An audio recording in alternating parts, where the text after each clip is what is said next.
It is not often that a tag comes along where it just reaches out and grabs me and goes, you have to do this tag. It is tailored for you.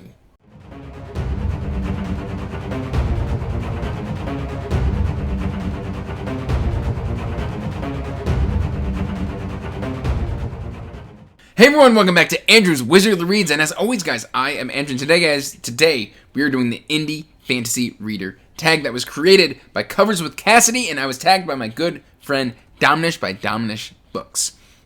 And I will have both of their videos in the description box down below, as well as all of these prompts if you want to check out the prompts, their videos, and I'll make sure to have everything timestamped so you can jump all throughout the video just as it pertains to you.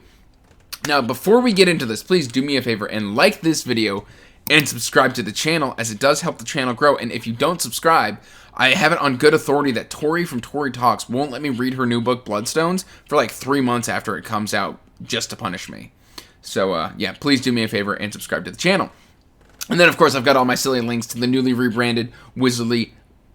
I wanted to say Wizardly Duo Discord. It's the Wizards Enclave Discord. It's going to take some getting used to, but we have rebranded. We've expanded into new creators, and it's just a fantastic place to hang out and discuss books. I've also got links to my Patreon and my Pango books. And without any further ado, we should jump into this tag. And it's been a while, other than like the annual tag, since I've done an actual book tag. Because I used to do them like once a week, because I just racked up a huge list of tags. And they got a little bit repetitive and stuff like that. But this is an indie tag. So it's like made for me. Because I've got literally 2 shelves right behind me. I'm pointing right at them. Full of just indie books. So number 1. What got me into reading indie fantasy? And this one is kind of a multi-step process. Because I started my current job in 2017. And I was, working with my boss. We both like D&D. We both like fantasy. And he started recommending stuff to me. So I started reading it, and a lot of that was like Drew Hayes, and I think Drew Hayes is the big one. There's another one which I can't. Shane Silvers, I think, is the author. He has this whole connected universe that the name of it is escaping me. I think it's the Nate Temple series. So I was reading those 2, but at the time, I'm not sure I understood what I was reading was indie fantasy. And I was reading them, and I was just like, yeah, these are pretty enjoyable, pretty good. And, of course, I fell in love with Drew Hayes. I got to interview him. I mean, if you want, you can check it up right there. Just content warning, there's a lot of swearing. Not from me, from him. But still had a great time interviewing him. But then from there, I kind of started watching BookTube around that time as well. A couple years into it, I started watching BookTube, and I discovered, like, Daniel Green. And then from there, it was sort of Kaigen.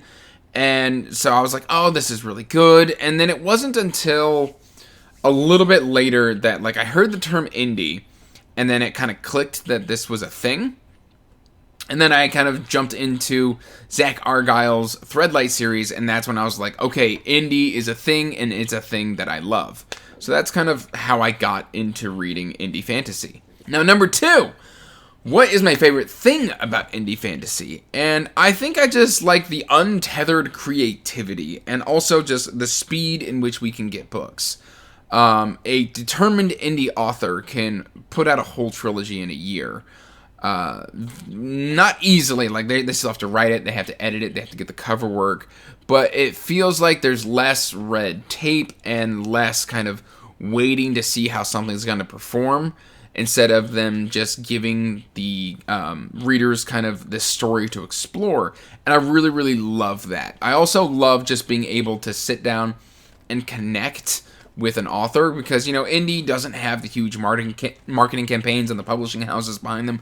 They have to do everything themselves, and that makes them a lot more open to forming relationships and discussions and just having a lot of fun talking with reviewers and readers in general, because they want to share and spread the love of their story. I'm not saying that traditional authors don't do this, because I do talk with a few traditional authors, but more so in the indie scene, I can just ping an indie author whose book I'm reading, and I will probably within the next 3 hours get a response, and we'll start a discourse, and I love that. I absolutely love that.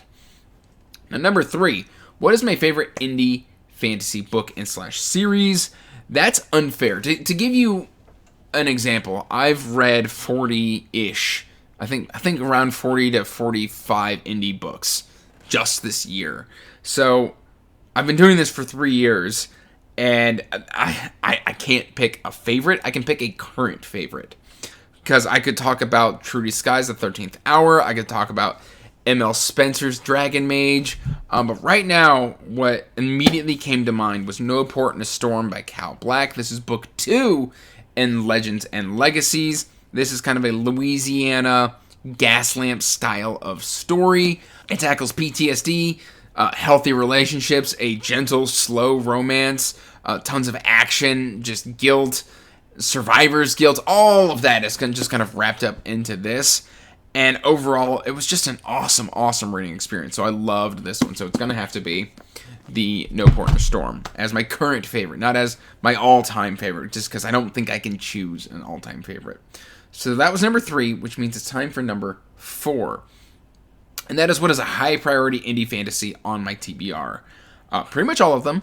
But, so I've got a replacement answer for this one, because the one that I originally filmed back in July, because that's when I filmed this, because I'm great with time management, was Wickwire Watch. I loved Wickwire Watch. I've got a video review somewhere up top that you can check out. It's a fantastic book. But my updated answer is The Blood of Crows, which comes highly recommended by my friend Tori from Tori Talks. This is by Alex C. Pierce. It's kind of like a heisty sort of story. It's a beautiful cover, and I've just been dying to get to it. So that's my answer for this one. Alright, so if that was number 4, where do I find out about indie fantasy books? And there's a lot of places you can find out about indie fantasy. You can just scroll through Kindle Unlimited, and you will find a ton of indie fantasy. But that's more of luck of the draw on recommended reads and things of that nature. I highly recommend checking out SPFBO. And then from SPFBO, there's always the judges. You can check the judges. The judges tend to be very heavily invested in SPFBO. They tend to have YouTube channels or blogs or like Instagrams and things of that nature where they'll talk about indie books. Discord, joining a multitude of Discords. My Discord, Dominish's Discord. There's Page Turners run by Jordan, Middle of Nowhere. There's Keymark.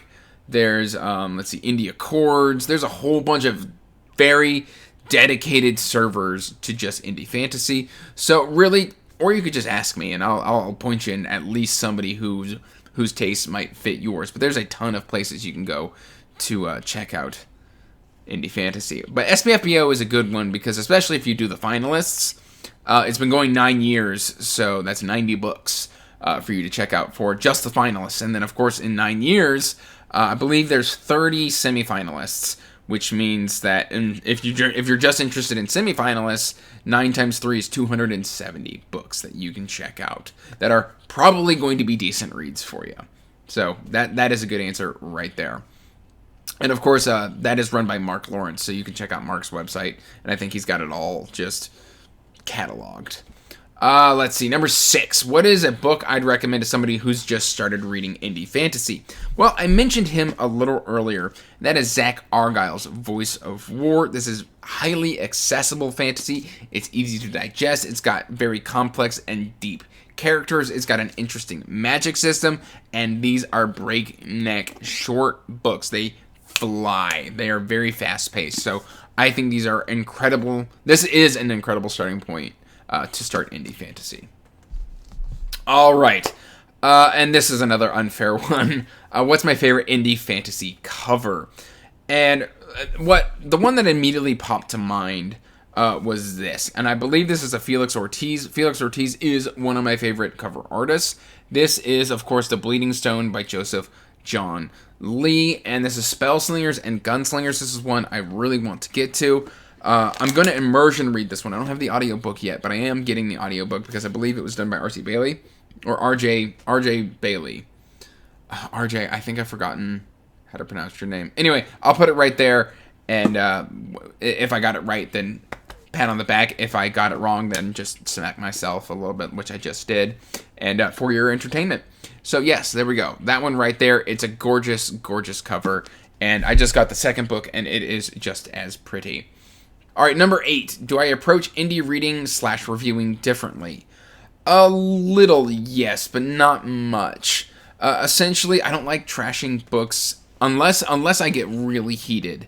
I don't tend to trash books. And if I do trash a book, the only time you're going to hear me talk about it is if it's a traditional book. And it's got a massive following to where my voice isn't going to really hurt the author at all. Like, I'm talking like R.F. Kuang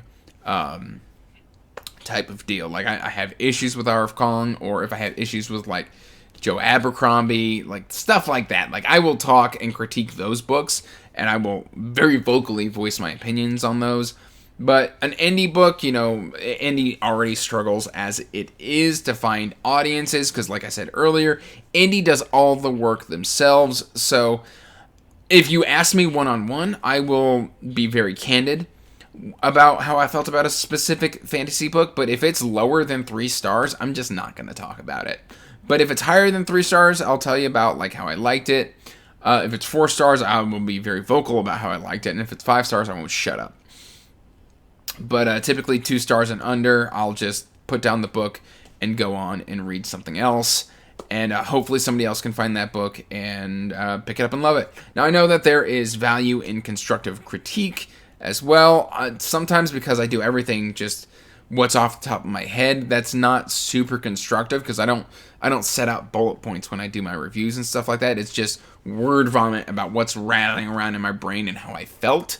So in order to do constructive critique, I would have to change my review style, which I'm willing to do if I feel like there were to be a book that is worthy of doing that, where like it's like, hey, I didn't like it, but here's why you might. Then yeah, I would do that. I would make that effort to make that change, but typically it's all just blah, blah, blah.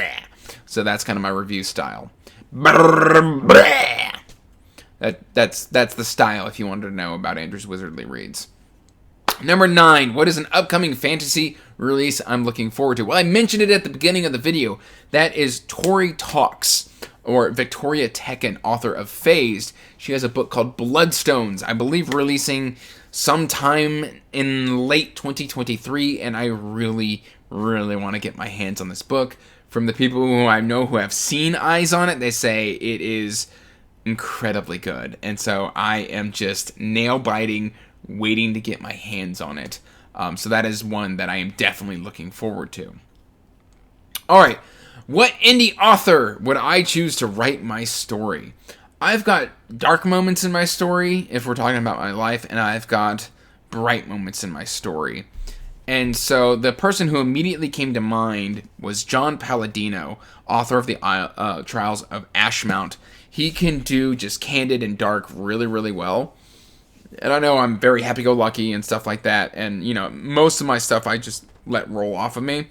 But some of my stuff that I've been through in my life probably wouldn't be easy to write about. It would take somebody who could write about darkness and then just kind of move past it, which is kind of what I do, or how I live my life and stuff like that. So I'm fine, but it's just I think he would be a good author for that.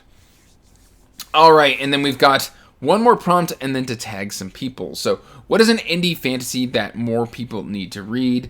I'm going to hold up Needle and Leaf by Andrew D. Meredith. This is book number 2 for Scored, which I just finished. I absolutely loved this experience. This is just an interesting, I believe, Slavic fantasy world. They're fast-paced, they're short reads, easy to digest. We've got a strong father figure male character. We've got an innocent young child with great power, and it's just fantastic stuff. And they're just really trying to protect each other and live for each other, and I love that. So I'm going to say Needle and Leaf by Andrew D. Meredith. All right, tag some friends. Well, I'm going to tag 3 of my fellow Discord people. We are going to tag Patrick Ryan, fantastic channel. The Boiled Jellyfish, fantastic channel. And of course, my good friend Nico from Nico's Book Reviews. Congratulations, guys. You are all tagged. That is it, everybody. That is all I have got for you here today. So let me know what you thought in the comments section down below. And that's all I really got. So until next time, peace out. Stay magical. And as always, I want to give a huge thank you to my patrons.